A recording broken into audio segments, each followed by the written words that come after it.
ગુજરાતમાં હવામાનની સ્થિતિ વિશે માહિતી નીચે મુજબ છે। ગુજરાત હવામાન વિભાગના જણાવ્યા અનુસાર 19 અને 20 ઓગસ્ટના રોજ ગુજરાતમાં ભારે વરસાદની આગાહી છે।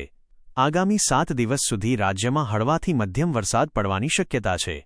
આ ઉપરાંત નીચેના રાજ્યોમાં પણ હવામાનની આગાહી આપવામાં આવી છે। મહારાષ્ટ્ર, ગોવા અને કર્ણાટક 19 ઓગસ્ટે કોંકણ, મુંબઈ સહિત ગોવા, મધ્ય મહારાષ્ટ્રના ઘાટ પ્રદેશો અને દરિયાકાંઠાના કર્ણાટકમાં ભારે વરસાદની સંભાવના છે। મહારાષ્ટ્રના મરાઠવાડા વિસ્તારમાં આગામી 2 દિવસ ભારે વરસાદ પડી શકે છે અને 22 ઓગસ્ટે 40થી 50 કિમી પ્રતિ કલાકની ઝડપે પવન ફૂંકાઈ શકે છે। મધ્ય ભારત, મધ્યપ્રદેશ અને છત્તીસગઢમાં આગામી 7 દિવસ વરસાદ ચાલુ રહેશે। ઓડિશામાં 19 ઓગસ્ટ અને 22મી 24 ઓગસ્ટ દરમિયાન ભારે વરસાદની શક્યતા છે।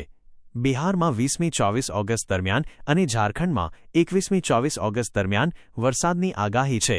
ઉત્તર ભારત અને પહાડી રાજ્યો જમ્મુ અને કાશ્મીર, હિમાચલ પ્રદેશ, ઉત્તરાખંડ અને પૂર્વ રાજસ્થાનમાં આગામી 7 દિવસ વરસાદ ચાલુ રહેશે।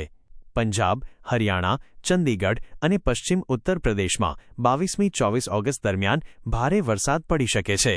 દક્ષિણ ભારત 19 અને 20 ઓગસ્ટ દરમિયાન દરિયાકાંઠાના આંધ્રપ્રદેશ, યાનમ, કર્ણાટક, રાયલસીમા, તેલંગાણા, કેરળ અને માહેમાં ભારે વરસાદ પડી શકે છે। આગામી 5 દિવસ સુધી આ રાજ્યોમાં હળવાથી મધ્યમ વરસાદ અને વાવાઝોડા ચાલુ રહેવાની સંભાવના છે।